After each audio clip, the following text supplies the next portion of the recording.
Tiniyak ni Pangulong Ferdinand R. Marcos Jr. na nakahanda ang pamahalaan para umalalay at sumuporta sa mga pamilyang apektado ng pagputok ng Bulkang Kanlaon. Samantala, binigyang diin din ng Pangulo na hindi kailanman naging dahilan ng tensyon ang Pilipinas sa West Philippine Sea. Yan at iba pang detalye sa Balitang Pambansa ni Kenneth Pasyente live. Kenneth. Yes, Alan, tiniyak ni Pangulong Ferdinand R. Marcos Jr. na handa ang pamahalaan para sa mabilis na tulong para sa mga naapektuhan ng pagputok ng Mount Kanlaon. Ayon sa Pangulo, tutok ngayon ang gobyerno sa sitwasyon. Tiniyak din daw ng DBM sa Pangulo na sapat ang pondo para makapagpadala ng tulong sa mga naapektuhan. First of all, I got the report from si Secretary Rex Gatchalian, who landed already in Negros early this morning. With DBM has already assured me that they are ready.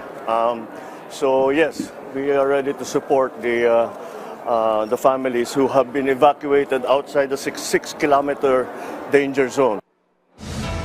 Katunayan niyan, Alan, sinimulan na rin anya ng DSWD ang pagpapadala ng family food pack sa lugar. Gayon din ang iba pang pangangailangan ng mga apektadong residente. Kumikilos na rin ayon sa Pangulong DNR at DOST para i-assess ang sitwasyon.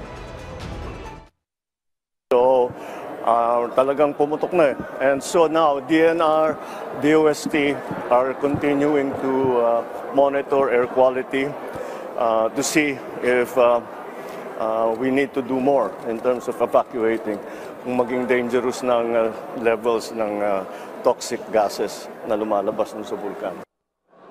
Kaugnay naman ang panibagong insidente sa West Philippine Sea, nanindigan ng Pangulo na ipagpapatuloy ng Pilipinas ang misyon nito sa sakop nitong teritoryo at tiniyak na hindi kailanman magiging bahagi ang bansa sa pagpapalala ng sitwasyon sa naturang teritoryo.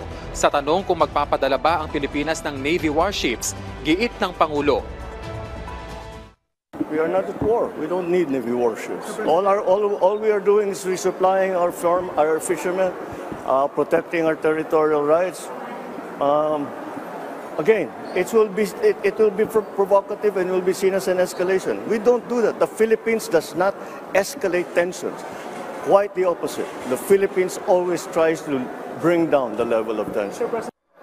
Samantala, mismong si Pangulong Ferdinand R. Marcos Jr. ang nanguna sa inaugurasyon ng NLEX Candaba 3rd Viaduct dito sa Bulacan kanina. Ito ay may 5 kilometrong haba na itinayo sa pagitan ng dalawang tulay na nagdudugtong sa mga bayan ng Pulilan, Bulacan at Apalit, Pampanga. Isa itong mahalagang dagdag sa NLEX network na nagsisilbing pangunahing daan at vital link sa pagitan ng Metro Manila, Central at Northern Luzon.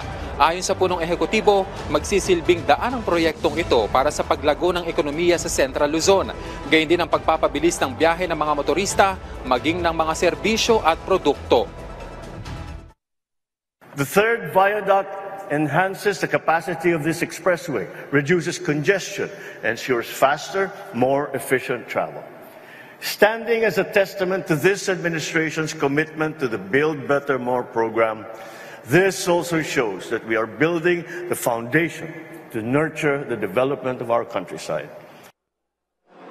Alan, February pa sa susunod na taon ang target na matapos itong Candaba Viaduct pero napaaga nga yan ng ilang buwan na ayon sa Pangulo ay napapanahon dahil Christmas season, lalo na't marami sa ating mga kababayan ang uuwi sa kani-kanilang mga probinsya. At yan na muna ang latest. Balik sa iyo, Alan. Maraming salamat, Kenneth Pasyente.